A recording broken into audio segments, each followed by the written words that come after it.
Welcome back. It is Thursday, April 18th, and the MLB. Our three best bets are on the way. It is Austin, joined by Logan. Let's dive into a recap from yesterday. A 3-1 day, another wonderful day, but so close to the dang sweep. We'll eventually get a sweep, but let's talk about it. I'm rocking my Yankees jersey, my Judge jersey. Hey, shout out the Yanks for coming back in the top of the ninth. We appreciate it. We needed that. Reds, Mariners, Nerfy. Man, I wish those teams played every single day, Logan. We were just back to no one first inning, 6 up, 6 down, not a single base runner. We love that. And then we had win under 6.5 hits allowed, pretty sweat free. Our only loss was the Freddie and Trey Turner hit parlay. Freddie did not come through. And man, I watched that game for Freddie. He was obviously early on in the day. He had about 3 hits robbed from him. It was terrible. Like 500 expected batting average, and he was just getting robbed. You could see him visibly frustrated. It just is what it is. Hit parlay's been a little bit up and down recently, but we're going to dial those back in. A 3-1 day, 8-2 run, Logan. What do you say we do it on again today? As a reminder, though, we will have another hit parlay down below in the pin comment. It is a short slate, 3 early games, 2 late games, weird slate. We'll have a hit parlay for you all cooked up down below in the pin comment and in the description. A little bit cold on, but you guys know that first week we went 5-0. We're certainly capable. We've just been running into guys like Freddie Freeman who are getting robbed of hits. Eventually, those are going to start to go our way. Those are going to find the gaps, and we're confident hit parlay is going to heat up, and hopefully we can heat up today on a short slate. We really like the one we're going to cook up for y'all. So make sure you check out the pin comment and the description, and at the end of the video, it should be posted around 9:30 a.m. Eastern time, maybe even earlier than that. So definitely check out those places. I'll update it when it is live. Reminder, a lot of games start at 1 p.m. start today. But Logan, you got a pick of the day, and you're actually coming to a place that's real close to where I am. Maybe I'll have to go to the game exactly, but what's your pick of the day going to be? Yeah, I'm going to the Angels and Rays game, and I'm taking the under 8.5 total runs. Minus 102 odds on DraftKings is your best value there. Now, this is an early start time, so you do want to go ahead and get this bet in if you're willing to ride an under with me. If you look at the series trend and why this might not be the most popular play on paper, yeah, the series has gone over in all 3 games so far. And you look at this, you're looking at this line, you're like, I looked at it first and I expected it to be at least 9, potentially 9.5, just given the combined ERA of both these starters. The fact that it's set to 8.5 with both these pitchers' ERAs being a combined 15. I told you guys, ERAs, especially this time of the year, can be deceiving sometimes. And I think with both these starters, that's what we're getting here. Look at also the hit odds, something Austin and I like doing. Well, how do the books expect the hits to come in this game? If a lot of the hitters are like minus 300-ish, you can expect a lot of hits, but a lot of these hitters are not very high odds. Look at Mike Trout, only minus 185 to record a hit. Just saying, I don't normally see Mike Trout in that range. Just kind of reading this game from a props perspective. I like it to go under. Ryan Pepiot starts for the Rays, 5.4 ERA and a 1.02 WHIP. The WHIP is pretty low given the ERA. I think positive regression's on the way for Pepiot. He's yet to really string 2 good outings together, though. If you're following the trends of his outings, 6 earned runs, 0 earned runs, 4 earned runs. You remember we faded him in that 4 earned run game against the Giants. So if you're following trends, basically he's due another good start. He's yet to have back-to-back bad starts this year. And I think if we're looking at his props too, Pepiot's K prop, it's just a 6.5 juice minus 140 to the over. They're expecting him to have the swing and miss stuff, which I know he has. He's definitely capable of. Pepiot's 90th percentile in whiff percentage, 85th percentile in K percentage.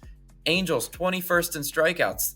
This is a spot where Pepiot can actually, pretty much carve up this lineup.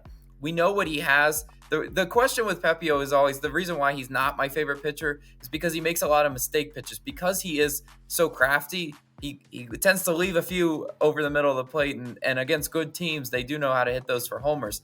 But I still don't think he's going to run into trouble today because the Angels, we have to remember, are 23rd in batting average with runners in scoring position, only hitting a 229 average. So even if Pepiot finds himself in a little bit of trouble in one of these innings, I'm kind of confident he will come in there and be able to navigate his way through the trouble. I think he has a solid start. On the other side, we got Griffin Canning starting for the Angels, 9.88 ERA and a 1.83 WHIP. Now, Griffin Canning's not one of those ace pitchers I'm ever looking to run out and back. He's pretty much an up and down guy. Canning, if you look at it, he's fared this year, he was hit hard by the Red Sox twice, which, you know what, whenever you face a team twice, I expect the worst, honestly, because they know how to hit you. And then he also got hit by the Orioles. Orioles are a great offense. The AL East has not been kind to Griffin Canning, but he should get an easier matchup here just compared to those matchups. And why do I say that? The Rays only hitting 240 against righties, not all that great, not all that impressive. And in 30 plate appearances, this Rays roster is only hitting 143 against Canning with a 33% K rate. Obviously, we want Canning to come in and get a swing and the miss today. That's what we are needing. And Canning has an outs line set to 17.5. He hasn't went six innings pitched once this year. So looking at that line, I think Griffin Canning at least gives us some length in this one. Is he going to be perfect? Is he going to go out there and shut him out? Probably not. But he has a K prop of 5.5, which I thought was high considering 6, 4, and 2 Ks in his 3 starts this year. I think Griffin Canning's in line for a pretty solid showing in this one. The Tampa Bay Rays are a lineup that I swear I never know how to read this team. I think they're going to score a lot, and they don't. I think this is one of those matchups when you look on paper, you're like, they're facing a guy with almost a 10 ERA. They should be able to hit him. Yeah, here's 2 runs for you. I'm just saying, early start time, the bats could be a little bit sleepy for the Tampa Bay Rays.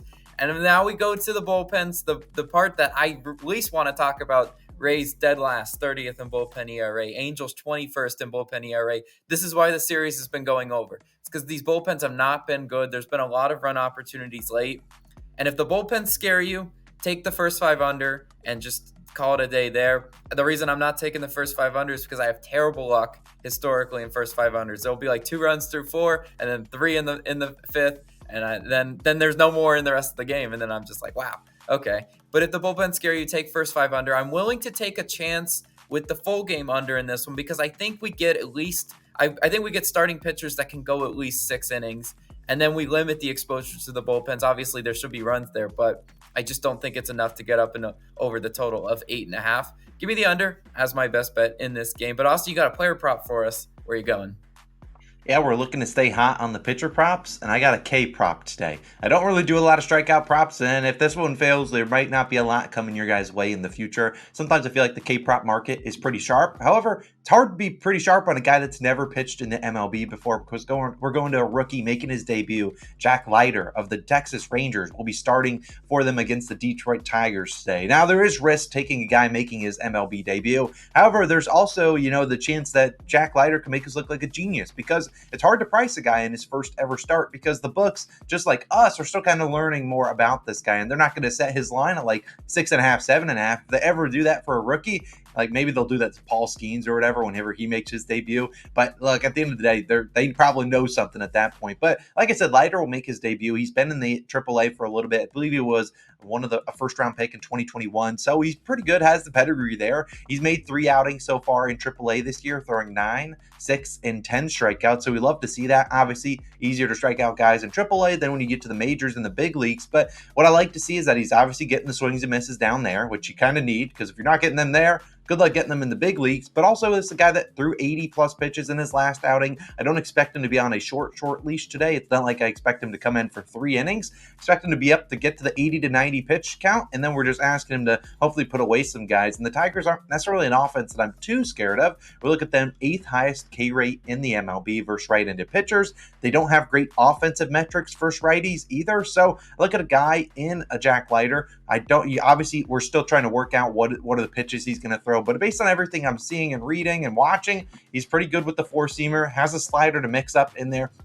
And he supposedly really throws like 3 other pitches. So if this is a guy coming in here with a 4 or 5 pitch mix, I'll take my chances with the Tigers kind of trying to work their way through it, trying to figure out things. They, just like us, don't have a lot of footage on Jack Leiter. What does he like to go to in certain counts and things of that nature? So they could be swinging at some bad pitches today and maybe not picking it up out of his hand. So I think he's got a chance here. We're looking at the starting pitchers for the Rangers so far this series. We're looking at Dane Dunning just had 5. We saw John Gray had 7. Michael Lorenzen only 4. So these guys are getting into the 4 or 5 range. It's not like 5 is a super high line. And if Jack Leiter comes out here and just dominates and shoves in his MLB debut, this will be a no sweat bet. And I think he can easily get the job done. Is it a crazy bet? I mean, sure, it's a risk. It could be a little bit of risk, but I say every single bet has risk involved in it. We're taking a guy with his first ever start. Hard to price that. I think he can come in here and get us at least 5 strikeouts. So Jack Leiter, we need a great outing from you. 5 strikeouts. I know you're capable of getting it done, but we'll exactly see exactly what he can get it done. And I think he can get us at least 5 strikeouts. That's an early start. Like I said, 1:10 p.m. Eastern. So hopefully the bats are a little bit sleepy for the Tigers, and hopefully they're just swinging at early and bad pitches, and Jack can get us those 5Ks early. But Logan, we don't have a Nerfy today. It's sad news, but as we talked about, there's really, I don't even know if there's one we considered, honestly, looking at the slate. It is not a really good slate. Any other picks you might have considered, though, for the slate today? I did look at the Red Sox and Guardians over 9.5. I just think when you look at how those teams finished yesterday, 2-0, then for the books to come out and have an over inflated 9.5 line. I like to do line reading on totals just because the books expect certain things, especially from a historic ballpark like Fenway, very hitter friendly ballpark. I think 9.5, given those two pitchers, that might be a good look if you're looking to get a little bit more action in that game.